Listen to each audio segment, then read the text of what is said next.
तुम्हारा अन्नदाता, पग पग पर है संग तुम्हारे अन्नदाता।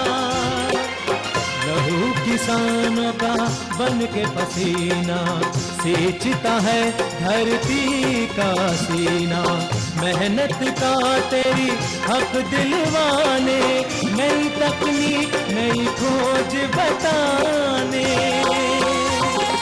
पशुधन को गुणवान बनाना, पौध सुरक्षा को सिखलाना, खेती के सब गुर समझाने, भारत का सरताज बनाने। हाथों पहर है संग तुम्हारे अन्नदाता,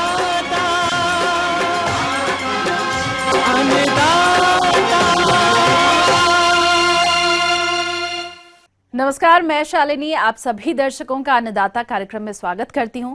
हर रोज की तरह एक बार फिर से हम कार्यक्रम में लेकर के आए हैं खेती बाड़ी से जुड़ी हुई बहुत सी लाभकारी जानकारियां। तो चलिए सबसे पहले देखते हैं कि क्या है विशेष आज के कार्यक्रम में।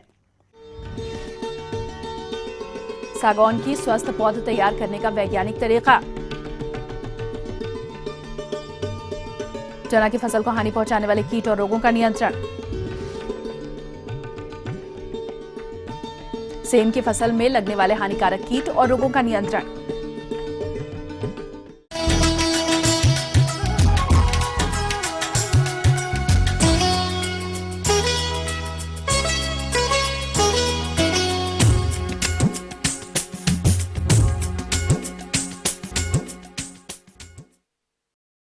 हमारे राज्य में बहुत से किसान सागौन की बागवानी के लिए पौधों का रोपण करते हैं, लेकिन उनमें से अधिकांश पौधे मर जाते हैं और जो बचते भी हैं वो पौधे कमजोर रहते हैं।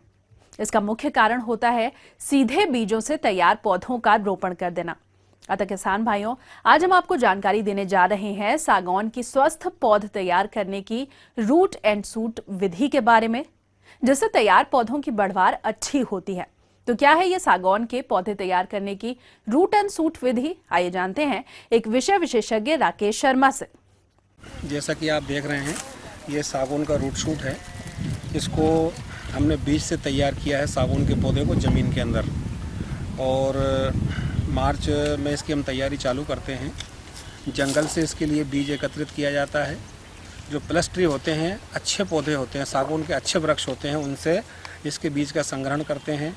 संग्रहण करने के पश्चात इसके बीज का उपचार किया जाता है। उपचार की हालांकि विधि बहुत कठिन है, 25-30 दिन में इसका उपचार हो पाता है। हम इसको वर्षा ऋतु में पानी में डालते हैं, इसके बीज को बारिश में भीगता रहता है। इसको है ना फावड़ों की सहायता से इसकी कटिंग की जाती है, तो इसके ऊपर के जो छिलका होता है 25-30 दिन में एकदम उतर जाता है, और फिर इसके पश्चात इस बीज को सुखाया जाता है। बीज सुखाने के बाद में ये बोने योग्य बन जाता है। मतलब ये कहें कि हमने यदि अप्रैल में मार्च में बीज संग्रहण किया तो हम इसको अगले सीजन में इसको बोने योग्य बना पाते हैं। बीज को ज़मीन में क्यारी बनाई जाती है, ज़मीन से 30 सेंटीमीटर ऊंची और 1.25 मीटर चौड़ी बनाते हैं, 10 मीटर लंबी बनाते हैं। उसमें पंक्तिवार इसके बीज को बोया जाता है अप्रैल मई के महीने में। यदि पानी की सुविधा है तो अप्रैल में बो सकते हैं। यदि पानी की सुविधा नहीं है तो इसको 15 मई से जून के बीच में, बारिश के बीच में बो लिया जाता है। इसके साथ साथ इसमें है ना नीम खली वगैरह भी मिलाई जाती है, कीटनाशक मिलाए जाते हैं, DAP आदि मिलाई जाती है। आधा किलो के मान से DAP डाला जाता है शुरुआत में। कीटनाशक के तौर पर 4-10G भी डाल सकते हैं। SSP भी मिलाया जा सकता है, सिंगल सुपर फास्फेट जो होता है, ताकि इसमें वृद्धि अच्छी आती है। तीसरी बारिश में इसमें जर्मिनेशन चालू हो जाता है। तत्काल हमको जैसे ये होता है उसकी निदाई गुड़ाई करें। निदाई गुड़ाई करने के साथ साथ में हमको लगता है कि पूरा जर्मिनेशन आ गया है, फिर एक DAP का छिड़काव करें इसमें पानी की स्थिति को देखते हुए। तत्पश्चात निदाई खुदाई का कार्य इसमें निरंतर जारी रहना चाहिए। फरवरी से मार्च तक में रूट शूट बनकर इस स्थिति में आ जाता है कि हम इसको इससे फिर है ना पौधा तैयारी का कार्य कर सकें। हमने ये जून की स्थिति में हमारा बीज बोया गया था, और अभी की स्थिति में ये हमारा रूट शूट तैयार हो गया है। किसान भाइयों, अभी आपने जाना सागौन की बीजू पौधे तैयार करने के बारे में। और किसान भाइयों, हम जानते हैं कि इन बीजू पौधों का खेत में रोपण करते हैं तो ये आगे चलकर कमजोर रहते हैं और ऐसे पौधों की बढ़वाल भी अच्छे तरीके से नहीं होती, जिस कारण किसानों को अच्छा लाभ नहीं मिल पाता है। लेकिन यदि हम तैयार सागौन की बीजू पौधों से रूट एंड शूट विधि के द्वारा पौधे तैयार करने और उन पौधों को जब खेत में रोपण करते हैं तब ऐसे पौधों की बढ़वाल सीधी और अधिक होती है और किसानों को लाभ भी अच्छा मिलता है। तो सागौन के स्वस्थ पौधे तैयार करने के लिए रूट एंड शूट विधि क्या है, आइए जानते हैं। शूट तैयारी की विधि है ये कि इसको हमने जमीन से खोद के बाहर निकाल लिया है। लगभग 1 फीट का पौधा है ये, हमको इतनी बड़ी मात्रा में नहीं चाहिए रहता है ये। अब इसकी जो कॉलर होती है, ये कॉलर जहाँ से हम नया पौधा इसका बनने वाला है उसकी 1 इंच ऊंचाई से हम इसको तिरछा करके काट देते हैं। इस तरह से हमने इसको काट दिया है और इसी तरह से हम इसको 6 से 7 इंच नीचे से भी इसको काट देते हैं, तो लगभग इसमें 8 से 9 इंच की लंबाई आ जाती है। ये जो रूट शूट है 22 टिन के घोल में हम इसको 10 से 15 मिनट रखेंगे और इसके पश्चात हम इसको पॉलीथीन के अंदर प्रतिरोपित कर देंगे। 8 से 10 दिन में ये स्प्राउट होना चालू हो जाता है और जून आते आते ये 1.5 फीट का पौधा तैयार हो जाता है इससे, और हम इसको वृक्षारोपण क्षेत्रों में लगाने के लिए भेज देते हैं, अथवा किसान भाइयों को यदि इसकी आवश्यकता है तो वो भी नर्सरियों से हमारी रोपणियों से क्रय कर सकते हैं। रूट शूट के पौधों के तैयारी का कार्य चल रहा है और जून से किसान भाई यदि अपनी ज़मीनों पर लगाना चाहते हैं तो जून माह में, मई से जून के महीने में गड्ढे खोद में अपनी ज़मीन पे 1 एकड़ में 1000 पौधे का रोपण हो सकता है और 15 साल बाद इसको काटा जा सकता है। इससे बहुत अच्छी मात्रा में टिम्बर प्राप्त होगा और इसके काटने का रजिस्ट्रेशन हो जाता है तहसील में और रेंज कार्यालय में इसका रजिस्ट्रेशन होता है। किसान भाइयों को काटने के लिए अलग से अतिरिक्त परमिशन की आवश्यकता नहीं होती है। वो पौधे जो उन्होंने स्वयं ने लगाए हैं अपनी ज़मीन पर, उन पौधों को सूचना देकर काटा जा सकता है और डिपो के माध्यम से विक्रय कर अच्छा खासा लाभ कमाया जा सकता है।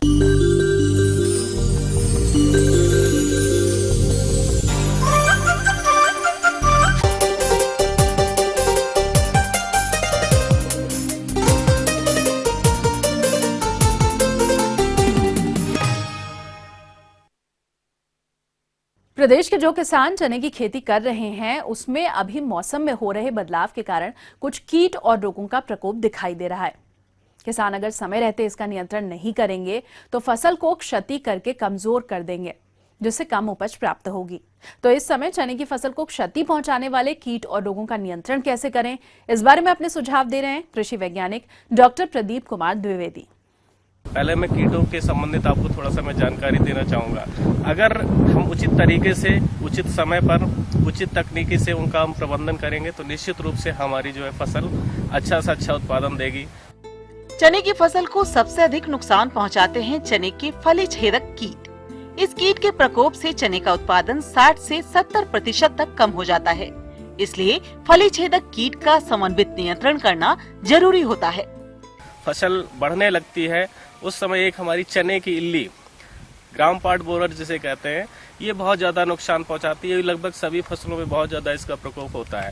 तो जैसे शुरुआती अवस्था में इनकी इल्लियाँ छोटी छोटी अवस्थाएं रहती है तो ये पत्तियों को खाती हैं, फूल को खाती हैं, और बाद में जब फसल में हमारे चने या पलपट की अवस्था आ जाती, फली बनती है, तो उसमें गोल आकार का छेद बना करके इल्ली फली के अंदर प्रवेश करती है और हमारे पूरे दाने को खा करके हमारा नुकसान पहुंचाती है। तो कीट के नियंत्रण के लिए हमको, जैसे कि हम शुरुआती अवस्था में गर्मी की गहरी जुताई मई के महीने में करेंगे, जिससे हमारा काफ़ी कुछ नियंत्रण हो सकता है।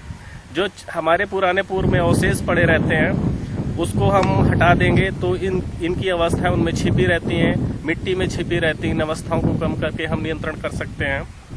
समय से बुआई हम करेंगे। समय से बुआई 15 अक्टूबर से 15 नवंबर के बीच अगर कर लेते हैं तो हमारा इसमें इस कीटों के प्रकोप में हम थोड़ा सा उनको कम कर सकते हैं। जैसे हम फसल चक्र अपना लेंगे, 3 से 4 साल का अगर हम दीर्घकालीन फसल चक्र अपनाते हैं तो नियंत्रण हो जाता है। हम क्या करते हैं कि हमारी जो फसलें रहती हैं, जैसे उसमें टी आकार की खूंटी आप देख रहे हैं, इसको लगाएंगे तो इस पर पक्षी बैठ करके इल्लियों को खाते हैं। इससे हम नियंत्रण कर सकते हैं। ये हमारा फेरोमोन ट्रैप लगा हुआ है। इस फेरोमोन ट्रैप का इस्तेमाल करते हैं, इसमें सेप्टा लगाते हैं और 25 दिन के अवधि पे हम उसको कपड़े की सहायता से हटा करके बदलते रहते हैं। इसमें गंध रहती है, इसकी चने किल्ली की जो वयस्क होता है उनकी गंध रहती है, उसमें मादा की गंध रहती है और नर आकर के इसके अंदर आकर्षित होता है, उसको हम बंद कर लेते हैं और मार करके अलग कर सकते हैं। उनको मार करके कहीं गड्ढे में दबा देंगे। ये लाइट ट्रैप लगा हुआ है, ये भारत सरकार NCIPM नई दिल्ली से बनाया गया है।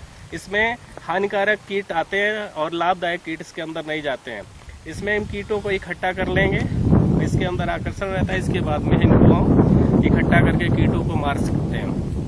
हम रोगरोधी प्रजातियां भी है, जैसे JG 11, JG 14, JG 16, JG 63, JG 130 इस तरीके की प्रजातियों का चयन करेंगे तो निश्चित रूप से हमारी फसल अच्छी होगी और इन कीटों का आकर्षण उस फसल में कम होता है।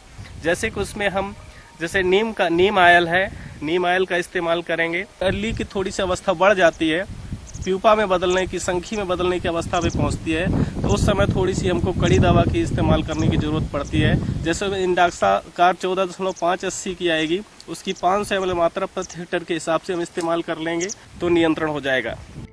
चने की फसल में कुछ रोगों का भी प्रकोप होता है, जिनके कारण चने के पौधे अचानक ही पीले पड़कर सूखने लगते हैं और हमारे किसान इन रोगों का सही तरीके से प्रबंधन नहीं कर पाते और उत्पादन में भारी कमी आ जाती है।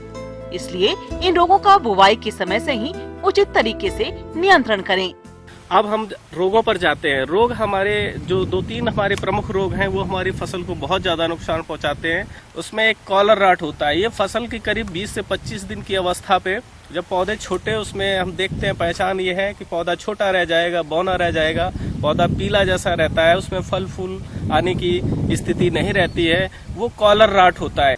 एक तो ये हो गया। दूसरा जो रोग होता है, जैसे ही हमारी फसल में फूल आने लगते हैं, फलियां आने लगती हैं, उस अवस्था पे पौधे की 1-2 टहनियां सूखने लगती हैं। उस पौधे को उखाड़ते हैं, तने को फाड़ करके देखते हैं तो उसमें भूरी भूरी धारियां दिखती हैं। वो फ्यूजेरियम ऑक्सीस्पोरम फफूंद से होता है, जिससे हम उगठा कहते हैं। इससे बहुत ज्यादा नुकसान होता है हमारी फसल को, क्योंकि उस अवस्था पे ज्यादातर हम देखते हैं कि फल की स्थिति होती, फली लगने लगती है, फूल आने लगता है, उस समय हमारे पौधा प्रभावित होता है, आर्थिक नुकसान होता है।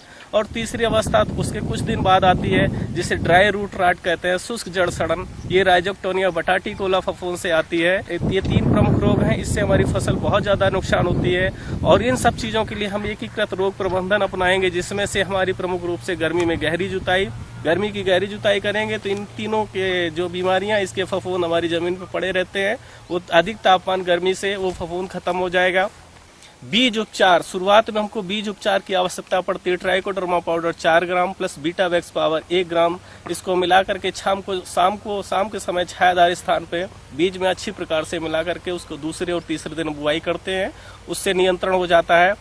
रोगरोधी प्रजातियां हैं, जैसे कि JG 14, JG 11, JG 16, JG 12, JG 63, JG 74, JG 130 इस तरीके की प्रजातियां हैं। इनको हम लगाते हैं तो निश्चित रूप से इन रोगों से हम बचाव कर सकते हैं, कमी आती है।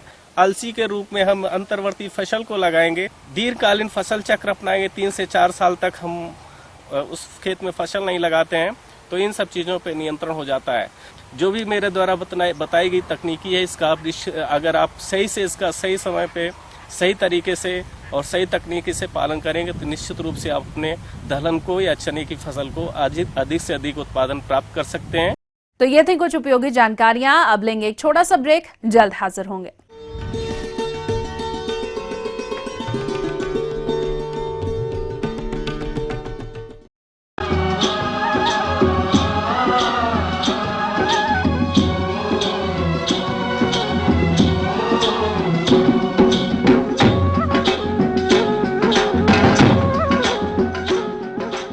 ब्रेक के बाद एक बार फिर से आप सभी दर्शकों का अन्नदाता कार्यक्रम में स्वागत है और चलिए अब बढ़ते हैं अगली प्रस्तुति की ओर।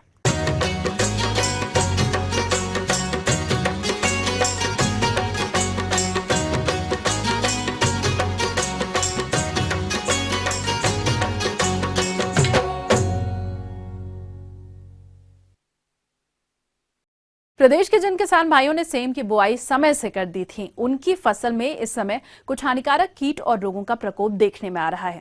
अतः इस फसल से अधिक उत्पादन प्राप्त करने हेतु किस तरह से करें इन कीट और रोगों का नियंत्रण, इस विषय पर विस्तृत जानकारी हेतु आइए मिलते हैं डॉक्टर अभिमन्यु यादव से। आज सेम की फसल में लगने वाले कीट एवं रोगों के प्रबंधन के संबंध में चर्चा करना चाहूँगा। जैसा कि आप जानते हैं कि सेम एक सब्जी की एक महत्वपूर्ण फसल है जो हमारे देश के और प्रदेश के लगभग हर क्षेत्र में उगाई जाती है। इसकी मांग हमेशा बाज़ार में बनी रहती है और अच्छी कीमत भी मिलती है किसानों को। लेकिन वर्तमान में मौसम की जो परिस्थिति है कि इसमें कोहरा अधिक होता है और सर्दी ज़्यादा पड़ रही है।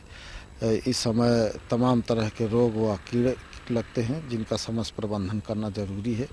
इन रोगों में से सबसे महत्वपूर्ण रोग है येलो मोज़ेक या पीला मोज़ेक बीमारी। जैसा कि आप देख रहे हैं कि इस बीमारी से पत्तियों में पीले पीले धब्बे बन जाते हैं और धीरे धीरे पूरी पत्ती में फैल करके हरापन एकदम ख़त्म हो जाता है, या पीलेपन में पीली पत्ती में कहीं कहीं पर हरे रंग के धब्बे बच पाते हैं। तो और ये बीमारी के कारण से पूरी तनों में या पूरे पौधों के भाग में और फलियों तक में भी इसका असर आता है। जिस पौधे पर ये बीमारी लगी होती है वहाँ पर फलियाँ कम लगती हैं, फूल कम लगते हैं। यदि फूल लगते भी हैं तो फलियाँ छोटी छोटी रह जाती हैं और वो विकृत रूप में हो जाते हैं, जिससे उनकी गुणवत्ता बहुत अच्छी नहीं रहती और बाज़ार में मूल्य कम मिलता है। तो इस तरह से इस बीमारी से कुल उत्पादन कम मिलता है और अगर उत्पादन मिलता भी है तो गुणवत्तापूर्ण नहीं रहता, जिसके कारण से हमारे किसान भाइयों को नुकसान उठाना पड़ता है। तो इसके ज़रूरी है इसके लिए कि समय से हम प्रबंधन करें, और समय से प्रबंधन करने के लिए ये आवश्यक है कि हम इसका गुणवत्तापूर्ण बीज जो है वो रोगी पौधों का ना हो, गुणवत्तापूर्ण बीज हो, अच्छी प्रजातियों का बीज बोए। दूसरा, जब खड़ी फसल में ये बीमारी दिखाई दे तो दिखाई देते ही उस पौधे को उखाड़ करके, जो रोगी पौधा हो उसको उखाड़ करके किसी गड्ढे में दबा देना चाहिए या जला दें। क्योंकि इस बीमारी में क्या समस्या ये होती है कि जहाँ पर ये रोग लगता है पौधे पर पत्तियों का रस चूसने के लिए छोटे छोटे कीट जैसे सफ़ेद मक्खी आती हैं और पत्तियों का रस चूस करके स्वस्थ पौधों पर जब जाएंगी तो वहाँ भी ये बीमारी एक जगह से दूसरी जगह फैल जाती है। तो इसके लिए ज़रूरी है कि या तो रोगी पौधे को हम उखाड़ करके नष्ट करें, और दूसरा ये है कि कीड़े जो रस चूस करके एक जगह से दूसरी जगग फैलाते हैं बीमारी, उन कीड़ों को नष्ट करें। कीड़ों को नष्ट करने के लिए ये ज़रूरी है।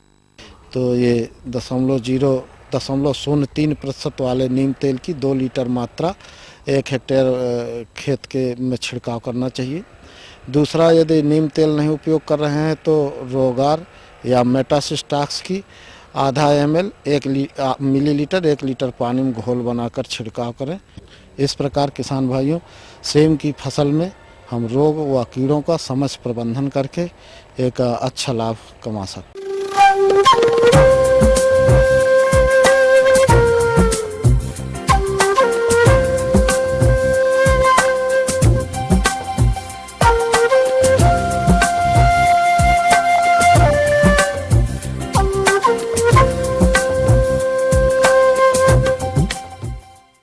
मौसम के अनुसार प्रबंधनों पर ही टिकी है आपकी खेती बाड़ी, और इसीलिए मौसम पूर्वानुमान और उस पर आधारित साप्ताहिक कृषि सलाह इस प्रकार है। जिन क्षेत्रों में गेहूं की रथवा संवेदनशील किस्मों में पीला रथवा नामक बीमारी के प्रकोप के आसार दिखते हैं, लक्षणों को देखते ही गेहूं की फसल में प्रोपिकोनाजोल 25 EC या टेबुकोनाजोल 25 EC या बेलिटॉन 25 WP का 0.1% घोल यानी 30 मिलीलीटर रसायन 30 लीटर पानी में घोलकर स्टिकर डालकर प्रति कनाल की दर से छिड़काव करें और 15 दिन के अंतराल पर इसे फिर से दोहराएं। सरसों वर्ग की तिलहनी फसलों में तेले का प्रकोप हो सकता है। अधिक प्रकोप होने पर फसल में मिथाइल डेमिटॉन 25 EC या डाई मिथोइट 25 EC 30 लीटर पानी में मिलाकर प्रति कनाल छिड़काव करें। निचले एवं मध्यवर्ती पर्वतीय क्षेत्रों में सूरजमुखी की ईसी 68415 किस्म की बिजाई करें। निचले क्षेत्रों में चने में फली छेदक सुंडियों के होने की संभावना है। उपचार हेतु कार्बोरिल 50 WP 2 ग्राम प्रति लीटर पानी में घोलकर छिड़काव करें। गोभी वर्गीय सब्जियों में तेले तथा सुंडियों की रोकथाम के लिए साइपरमेथ्रिन 10 EC 30 मिलीलीटर प्रति 30 लीटर पानी में मिलाकर छिड़काव करें। सब्जियों को छिड़काव से पहले या छिड़काव के 1 सप्ताह बाद ही तोड़ें। आलू में मिट्टी चढ़ाने के समय यूरिया फसलों में डालें। प्याज में पत्ती धब्बा रोग से बचने के लिए मैनकोजेब 2.5 ग्राम लीटर पानी में डालकर छिड़काव करें। चूर्ण सिता नियंत्रण के लिए कैराथेन 5 मिलीलीटर प्रति 10 लीटर पानी व वेबस्टीन 5 WP 5 ग्राम प्रति 10 लीटर पानी का छिड़काव करें। पॉलिथीन के लिफाफों में कद्दू वर्गीय सब्जियों जैसे खीरा, करेला, चप्पन कद्दू, घिया, पंडोल इत्यादि की पनीरी दें। हल्की सिंचाई करने के उपरांत इन्हें कहीं गर्म स्थान में रखें। पौध के तैयार होने तथा उचित मौसम आने पर इसका पौधरोपण करें। मध्यवर्ती पहाड़ी क्षेत्रों में ग्रीष्मकालीन सब्जियों जैसे टमाटर, बैगन, मिर्च, शिमला मिर्च की पनीरी उगाने के लिए उचित समय चल रहा है। जीवाणु झुलसा रोग, बैक्टीरियल विल्ट प्रभावित क्षेत्रों में इस रोग के लिए प्रतिरोधक किस्में जैसे टमाटर पालम पिंक, पालम ब्राइट संकर 7711, यश संकर, हेमसोना संकर, नवीन 2000, बैगन अर्का निधि, अर्का केशव, हिसार श्यामल व PPC लाल मिर्च, सूरजमुखी तथा शिमला मिर्च कैलिफोर्निया बंडर का ही चयन करें। प्रदेश के निचले पर्वतीय क्षेत्रों में भिंडी तथा फर्न्स बीन की बिजाई का समय चल रहा है। आगे और भी है कुछ रोचक जानकारियां, पर यहाँ पर रुकेंगे एक और ब्रेक के लिए। जल्द हाजिर होंगे।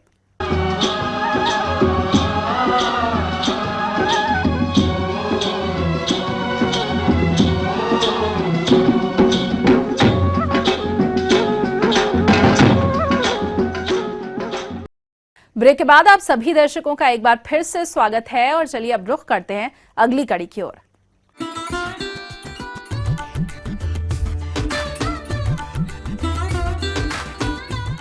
अन्नदाता हेल्पलाइन निशुल्क फोन संपर्क सेवा के माध्यम से आपके द्वारा पूछे गए कृषि से जुड़े प्रश्नों में से एक या फिर 2 महत्वपूर्ण प्रश्नों को हम अपने कार्यक्रम में शामिल करते हैं और इसी के तहत आज का चयनित प्रश्न और उसका जवाब इस प्रकार है। अन्नदाता निशुल्क फोन संपर्क सेवा के माध्यम से पूछे गए प्रश्नों में से आज हमने जिस प्रश्न को कार्यक्रम में शामिल किया है उसे पूछा है ग्राम जलालपुर, जिला पानीपत के कृषक अमर सिंह ने। यह भैंस की मुर्रा नस्ल के बारे में जानकारी चाहते हैं, तो अमर सिंह जी आपकी जानकारी हेतु प्रस्तुत है कार्यक्रम का यह अंश। किसान भाइयों, आज अपन बात करेंगे मुर्रा नस्ल के बारे में। भैंस की मुर्रा नस्ल विश्व की सबसे प्रसिद्ध भैंसों की नस्लों में से एक है। इसके उत्पादन और प्रदर्शन की अपन बात करें तो पूरे संसार में इस जैसी भैंस की जैसी नस्ल कोई सी भी नहीं है।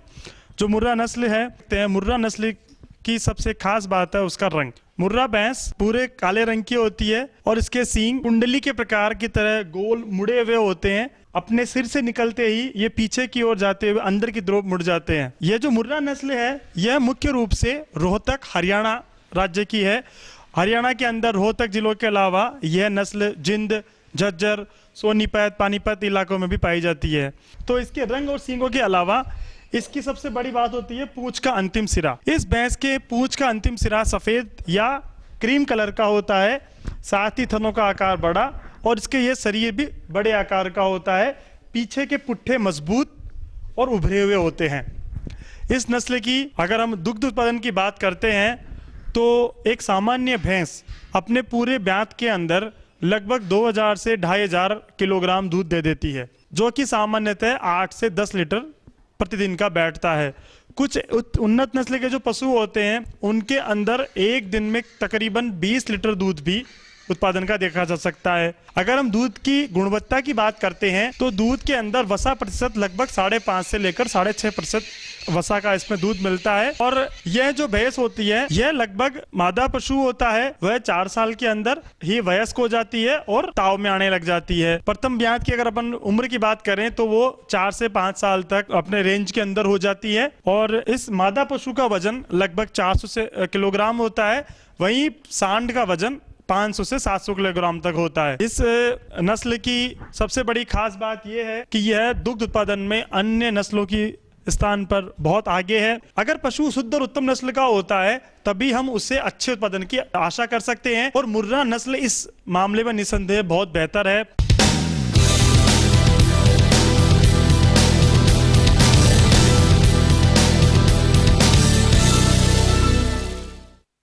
राज्य की विभिन्न मंडियों में कृषि उत्पादों के चढ़ते उतरते बाजार भाव की संक्षिप्त जानकारी इस प्रकार है।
और आइए अब देखते हैं कल दिखाए जाने वाले कार्यक्रम की मुख्य झलकियां।